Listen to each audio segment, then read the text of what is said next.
Especialistas militares afirmam que Putin está a testar a NATO e a unidade ocidental com o envio de drones e caças para o espaço aéreo europeu. Isto numa altura em que a União está a trabalhar no 19º pacote de sanções a aplicar a Moscovo, que incluem, nomeadamente, a antecipação da data a partir da qual será proibido importar gás natural liquefeito vindo da Rússia para o bloco europeu. Mas os Estados Unidos, sob a liderança de Trump, já não estão a impor novas sanções contra a Rússia. We hope that Mr. Trump will draw from the experience he's had until now that Putin clearly doesn't want peace. We, in the meantime, will continue to apply our sanctions in conjunction with the rest of the G7, and we hope that the US will rejoin us very soon. How have the sanctions worked? Have they lived up to the expectations about crippling the Russian economy? I think the sanctions have been very effective.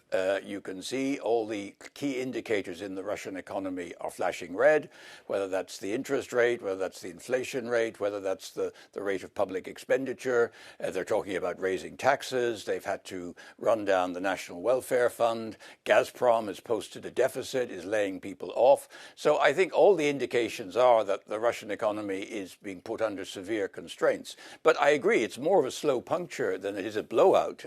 And we have to be willing to maintain the pressure for some time to come still if we're going to finally squeeze the ability of Russia to finance this awful war. What would you like Donald Trump to do, though, as part of this war? Obviously, we know that he's trying to create a trialogue with the United States, Zelensky and Putin, but Putin has refused to meet President Zelensky. The first piece is the military side, which is one of the reasons why we're working on the immobilized assets and the ability to give Ukraine more money with which to purchase weapons. And we would like to see the United States join in again in the kind of sanctions that we've been doing in the 17th and the 18th package and the 19th package. Just you mentioned the Russian frozen assets, which most of which are here in Belgium in Euroclear.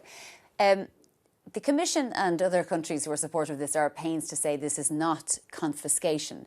But it really does look like confiscation because it's not likely that Russia is going to get that money back because unless, of course, Russia decides to pay for reconstruction, which is not something that people believe is going to materialise. So explain how it's not confiscation or what it is. Well, it's not confiscation because exactly as you say, Russia will get this back if they pay the reparations.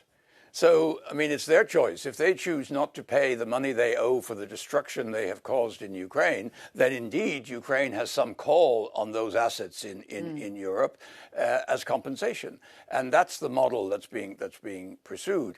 Ukraine would get the benefit of a loan, but would have to repay that if Russia pays reparations. And with that repayment of the loan, Russia would get the money back. So what we are saying is we're holding them until we see how Russia is going to step up for its responsibilities and the undoubted debts that it owes for the reconstruction of Ukraine with the massive destruction, deliberate destruction of civilian infrastructure that we have seen. The money will always be there to give back if and when the Russians start to pay.